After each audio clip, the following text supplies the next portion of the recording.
ህፃናት ከእናንተ ከወላጆች በየቀኑ የሚጠብቁት 5 ነገሮችን ልንገራችሁ። የዛሬ ቪዲዮ በተለይ ኮንዶሚኒየምና አፓርታማ ልጆቻችሁን ለምታሳድጉ ሰዎች በጣም ወሳኝ የሆነ መረጃ ስለሆነ ያዘው እስከ መጨረሻው ቪዲዮ ተመልከቱ። ለብዙዎች እንዲደርስ ላይክ፣ ሼር፣ ኮፒ ሊንክ ማድረግን አትርሱ።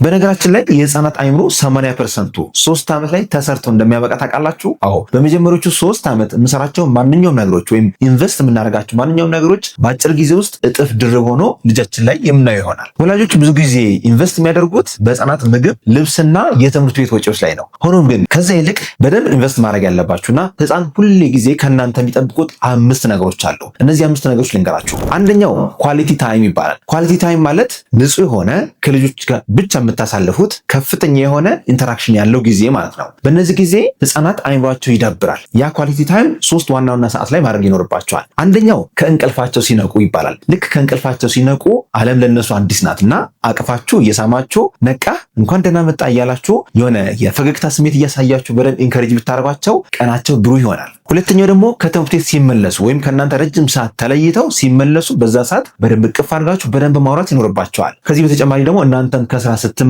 ረጅም ሰዓት ከነሱ ተለያይታችሁ ስለነበረ ቢያንስ በቀን ውስጥ ለ1 ሰዓት ከልጆቻችሁ ጋር በደንብ ጊዜ ማሳለፍ ይኖርባቸዋል። ሶስተኛው ኳሊቲ ታይም የምትሰጡበት ሰዓት ደግሞ የማዕድ ወይም የምግብ ክፍለ ጊዜ ነው። ማዕድ ሁልጊዜ መሆን ያለበት በቤተሰብ ተሰብስባችሁ ቢሆን የተሻለ ነው። እናትም አባትም ልጆችን ባሉበት በደንብ እየሳቃችሁ ደስ እያላችሁ ምግብ እየተገባበዛችሁ እየተጎራረሳችሁ በዛ ጊዜ የምታወሩት ስለ ትምህርት ሊሆን ይችላል። ስለ ማንኛውም ነገር የምታወሩት ነገር ለልጆች አይምሮ በጣም ወሳኝ ነው። ከዛ በተጨማሪ ደግሞ ህፃናት ከወላጆቻቸው ጋር ማዕድ የሚቋደሱ ከሆነ ማዕድ የሚካፈሉ ከሆነ ኮንፊደንስ ይሰማቸዋል። ከሰው ፊት ለማውራት፣ ለመናገር፣ ጥያቄ ለመጠየቅ በጣም ዝግጁ ይሆናሉ። ኮንፊደንሳቸው የተሻለ ይሆናል። ሁለተኛ ልጆች ከእናንተ ከወላጆች የሚጠብቁት ነገር ከመናገር በፊት አንድ አዲስ ነገር ልንገራችሁ። ብሩኪድስ ልዩ የህፃናትና ታዳጊዎች ክሊኒክ 24 ሰዓት ስራ ከጀመረ ድፍን 10 ወራት ተቆጥሯል። በዚህ ክሊኒክ እጅግ ዘመናዊ የሚባሉ የላቦራቶሪ ማሽኖች አሉን፣ አልትራሳውንድ አሉን። እንዲሁም ሙሉ ምርመራ የህፃናት ዓመታዊ ምርመራ ከፈለጋችሁ ከታች ባሉ ስልኮች ደውላችሁ በአካል መምጣት ትችላላችሁ። ምናልባት ለዚህ ዩቲዩብ ቻናልም አዲስ የሆናችሁ ሰዎች ካላችሁ ሰብስክራይብ አድርጋችሁ የደወል ምልክት በመጫን ዘውትር ሰኞ፣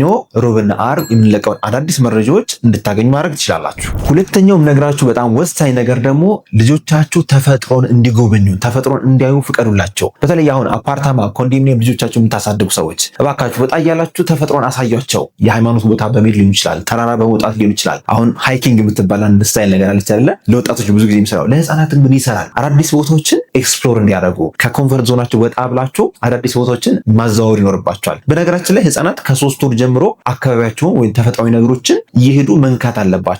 ሳሩንም አፈሩንም ሁሉንም ቼክ ማድረግ አለባቸው። ያን ሲያደርጉ አንደኛ ከተፈጥሮ የሚማሩት ብዙ ነገር አለ። ሁለተኛ ኢሚዩኒቲያቸውም የበሽታ መከላከል አቅማቸው በጣም ተቆጪ እንዳይሆን ወይም ኃይለኛ እንዳይሆን ያደርገዋል። ለምሳሌ ህፃናት ብዙ ጊዜ ያስተውላችሁ ከሆነ ገጠር ላይ የሚጫወቱ ገጠር ላይ ወይም ቆሻሻ ነገር ላይ የሚጫወቱ ህፃናት ብዙ ጊዜ ቶሎ አይታመሙ። በዛ በተቃራኒ ደግሞ በጣም ንጹህ ቦታ አስቀምጠናቸው የሆነ ጊዜ ወደ ትምህርት ቤት ደግሞ ሲገቡ በጣም ይታመማሉ። ለምን መሰላችሁ? ኢሚዩኒቲያቸው ቢውልድ አልተደረገም። ኢሚዩኒቲያቸው በትንሹ አላለማመድ ነው። ስለዚህ ህፃናት በተቻለ መጠን 3 ወር 4 ወር ከሞላቸው በኋላ እያወጣችሁ በእግራቸው በእጃችሁ ሳሩን እንዲነኩ አፈሩን እንዲነኩ ትንሽ ቴክስቸር እንዲለምዱ ከዛ ቴክስቸር ደግሞ ሰውነታቸው ሴንሰሪ ኢንፑት ያገኛል፣ ይማራል፣ ባላንስ ይማራል፣ መራመድን ይላመን ዳዴ ማለትን ይላመዳሉ። ስለዚህ ወጣ እያደረጋችሁ አካባቢያቸው በደንብ አሳያቸው። ሶስተኛው ልጆች ከእናንተ ከወላጆች የሚጠብቁት ነገር ደግሞ ከሌሎች ህፃናት ጋር እንዲጫወቱ ፍቀዱላቸው። አሁንም ኮንዶሚኒየምና አፓርታማ የምትኖሩ ሰዎች ብዙ ጊዜ የምትሳሳቱ ነገር ምንድነው? ልጆቻችሁን እስከ 2 ዓመት ጥርቅም አድርጋችሁ ቤት ነው የምታሳድጉት። ከዛ 2 ዓመት 3 ዓመት ዴይኬር ታስገባላችሁ። ህመም አይችሉም። በዛ ላይ ቋንቋ፣ ንግግር፣ ኮሚኒኬሽን አይችሉም። ለምን? ሶሻል ኢንተራክሽን አላስተማራችኋቸውም። ስለዚህ ህፃናት ገና ከ6 ወር ጀምሮ ከሌሎች ህፃናት ጋር ኢሚዩኒቲያቸው ቢልድ እንዲደረግ ከ6 ወር ጀምሮ ኢንተራክት ማድረግ አለባቸው። ቤት ውስጥ ህፃናት እንኳን ቢኖሩም ከሌሎች ህፃናት ጋር ደግሞ ለመጫወት ወይም ኤክስፕሎር እንዲያደርጉ አካባቢያቸውን እንዲቃኙ ማድረግ አለባችሁ። በነገራችን ላይ ጨዋታ ለህፃናት የሚሰጣቸው 4 ዋና ዋና ጥቅሞች አሉ። እነዚህ ጥቅሞች ከዚህ በፊት ሰርቼ የላችሁ ነበር፣ ዛሬም ላስታውሳችሁ። የመጀመሪያው ዋነኛው ጥቅም ፊዚካል አክቲቪቲያቸውን ፊዚካል ስትሬንግዝ ይገነባሉ። ሲሮጡ፣ ሲሯሯጡ፣ ሲደበቁ ሰውነታቸው በደንብ ይሰራል። ሰውነታቸው ሲሰራ ደግሞ አካላቸው እየጠነከረ ይሄዳል። ባላንስ ለማድረግ ለመሮጥ፣ ለመራመድ የተሻለ የሰውነት ብቃት ይኖራቸዋል ማለት ነው። ሁለተኛው ጥቅም ደግሞ የስነ አእምሮ ጥቅም ይሰጣል ወይም ኮግኒቲቭ ዴቨሎፕመንት እድገታቸው ከፍተኛ እንዲሆን ይረዳል። ህፃናት የኮግኒቲቭ ዴቨሎፕመንታቸው የሚጨምረው ሲጫወቱ ነው። ጨዋታ ለህፃናት ሲምፕል ጌም ወይም ሲምፕል የሆነ የፈን አክቲቪቲ አይደለም። ከዛ ይልቅ አእምሯቸው የሚያሰፉበት፣ አዳዲስ ነገሮች የሚማሩበት፣ ነገሮችን ከርቀት ከቅርበት የሚያዩበት፣ አዳዲስ ነገሮችን ኤክስፕሎር የሚያደርጉበት ስለሆነ ሁልጊዜ ለህፃናት የጨዋታ ሰዓት መመደብ ይኖርባቸዋል። ሶስተኛው ጥቅም ደግሞ የቋንቋ የንግግር ብቃታቸውን የሚያሳድጉበት ነው። ለምሳሌ ህፃናት አኩኩሉ ሲጫወቱ፣ አባሮ ሲጫወቱ ወይም እቃቃ ሲጫወቱ ወይም ተራ መጠበቅን ሲለማመዱ ወይም መዝሙር ሲዘምሩ እያንዳንዱ ቃላት ለነሱ አእምሮ ሚኒንግ አላት ወይም ለውጥ የምታመጣ ነች። ለምሳሌ እንካ፣ እንቺ፣ አቀብለኝ፣ ወርውረው፣ አምጣው የሚሉ ቃላቶች ለእኛ ቀላል ይመስሉናል። ለነሱ ግን አዳዲስ ነገሮችን የሚማሩበት ኤክስፕሎር የሚያደርጉበት ነውና ለቋንቋ ለንግግራቸውም አንደኛው ነገር ጨዋታ ማጫወት ነው። አራተኛውና ዋናው ጥቅም ደግሞ የኢሞሽናል ዴቨሎፕመንታቸው ወይም ደግሞ ስሜትን የመቆጣጠር ብቃታቸው ጥሩ እንዲሆን ይረዳል። ኢሞሽናል ኮሸንት ይባላል። በነገራችን ላይ ለህፃናት ብዙ ፎከስ የሚደረገው አይኪው የምንለው ፓራሜትር ነው። አይኪው ማለት ኢንተለጀንት ኮሸንት። ከሱ ይልቅ ግን በጣም የሚጠቅማቸው ኢሞሽናል ኮሸንት ነው። ያ ማለት ራሳቸውን የመቆጣጠር ንዴታቸውን የመቆጣጠር ለመልካም ነገር ነገሮችን ፖስትፖን ማድረግ ዲሌይ ግራቲፊኬሽን ይባላል። ለመልካም ነገር ትዕግስት ኖሮን አንዳንድ ነገሮች ልናሳልፍ እንችላለን። ለምሳሌ ለአንድ ልጅ ኬክ አስቀምጣችሁ ወይም በጣም የሚያጓጓ ነገር አስቀምጣችሁ እኔ እስከመጣ ድረስ ይህን ኬክ እንዳትበላ ብላችሁ አስቀምጣችሁት ብትሄዱና ያ ልጅ ጥሩ ኢሞሽናል ዴቨሎፕመንት ካለው በትክክል እናንተ እንዳላችሁት ያን ኬክ ምንም ሳይነካ ይጠብቃቸዋል። ይህ ምን ያስተምራል? ትዕግስትን ያስተምራል። ቻሌንጅ ማለፍን ያስተምራል። ለመልካም ነገር ወይም ለጥሩ ነገር ይህ ልጅ እንዲህ ቀላል የሚባሉ የሚያሳሱ ነገሮችን ማለፍ ይችላል ማለት ነው። ይህ ኢሞሽናል ኮሸንት ይባላል። አምስተኛው የጨዋታ ጥቅም ደግሞ ተራ መጠበቅን ይለማመዱበታል። በትዕግስት ተራ መጠበቅ በጣም ወሳኝ ነው። ለምሳሌ የኳስ ቅብብሎች ከሆነ ወይም የአንድ ዕቃ ቅብብሎች ከሆነ እሱ ተራ እስከሚጠብቅ ድረስ ተራ በደንብ ቁጭ ይላል፣ ትዕግስትን ይማራል። ኢሞሽናል ዴቨሎፕመንቱ የተሻለ እንዲሆን ይረዳቸዋል። ስለዚህ እነዚህ ሁሉ ጥቅሞች ለህፃናት ወሳኝ የሚባሉ ጥቅሞች ናቸው፣ በጨዋታ የሚያዳብሩ ናቸው። ስለዚህ ህፃናት ምን ጊዜም ከ6 ወር ከ7 ወር ጀምሮ ከሌሎች ሰዎች ጋር እንዲጫወቱ መፍቀድ ይኖርባቸዋል። አራተኛ ህፃናት ከእናንተ ከወላጆች የሚጠብቁት ደግሞ በየጊዜው የምትናገራቸውን ቃላቶች ለእነሱ ትልቅ ሚኒንግ አላቸው። እነዚህ ቃላቶች በእያንዳንዱ የህይወት ክፍላቸው ላይ አእምሯቸው ውስጥ የሚያቃጭል ነው የሚሆነው። ስለዚህ እነዚህ ቃላቶችን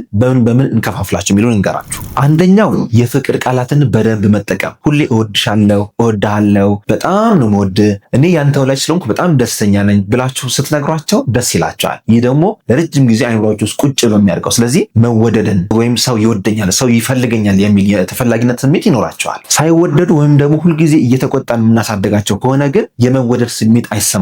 ስለዚህ ሁልጊዜ ከሰው ኢንከሬጅመንት ለማግኘት ሌላ የሚወዳቸው ሰው ከቤት ውጭ ካገኙ ከቤት ባህሪያቸው ከቤት ለማምለጥ ወይም ከቤት ለመጥፋት ኦፕን እያደረግናቸው ነው። ስለዚህ ህፃናትን ገና ከልጅነታቸው ጀምሮ እንደምንወዳቸው መናገር አለብን።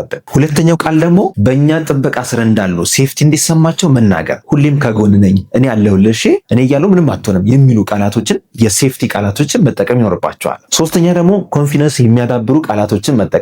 ለምሳሌ አምንብሃለሁ፣ ይህን ማድረግ ትችላለህ፣ ይሄ እኮ ላንተ ቀላል ነው እያለን ኮንፊደንስ እንዲሰማቸው ማድረግ። በተለይ ደግሞ ሰው ፊት ደግሞ ኢንከሬጅ ብናደርጋቸው በተቻለ መጠን ሰው ፊት ህፃናትን ከሌላ ህፃን ጋር ማነጻጸር የለብንም። ከእከሌ አንጻር ለምሳሌ ሳሚ በጣም አስቸጋሪ ልጅ ቢሆን ወይም ደግሞ ስዕል የማይችል ከሆነ ናታን አታየውም፣ ናታን በጣም ነው እኮ የሚስለው፣ እንደሱ አትስልም ብለን የእሱን ሌቭል ማውረድ የለብንም ወይም ኮምፔር ማድረግ የለብንም። ይልቁንም እንደሚችሉ ሁልጊዜ መናገር ይኖርብናል። ነገሮችን ካልቻሉ ደግሞ ሁልጊዜ ፎከስ ማድረግ ያለብን ፕሮሰሱ ላይ ነው ወይም ሙከራቸው ላይ ነው። ሙከራቸውን ሁልጊዜ ኢንከሬጅ ማድረግ። ስለዚህ ሙከራቸው እንኳን ቤስት ደረጃ ባይደርስም ጥሩ ሞክረሃል፣ አሁን ደግሞ ከዚህ በላይ ማድረግ ትችላለህ እያለን ኢንከሬጅ ማድረግ ይኖርብናል ማለት ነው። አራተኛው ከኛ የሚጠብቁት የቃላት ንግግር ደግሞ ሲናደዱ ከኛ የሚወጡ ቃላቶችን። ሲናደዱ ህፃናት እኛም አግሬሲቭ መሆን የለብንም። ከዛ ይልቅ እነሱን ካልም ለማድረግ ልክ ሲናደዱ የመጀመሪያው ስቴፕ በጣም በሚጮህበት ወቅት ጸጥ ብሎ የተወሰነ ጊዜ ማየት፣ ከዛ በኋላ ማቀፍ፣ ማረጋጋት፣ ከዛ በመቀጠል እንደተናደድክ አውቃለሁ፣ ከዛ ያናደደው ምክንያቱን በቃላት እንዲገልጽ ወይም ደግሞ እናንተ በቃላት እየገለጻችሁለት ያ ስሜት ቫሊዴትድ መደረጉን ወይም ደግሞ ትክክለኛ ስሜት መሆኑን። ሆኖም ግን ስሜትን ሲገልጽ እንዴት መግለጽ እንዳለበት ማስረዳት ማስተማር ይኖርባቸዋል ማለት ነው።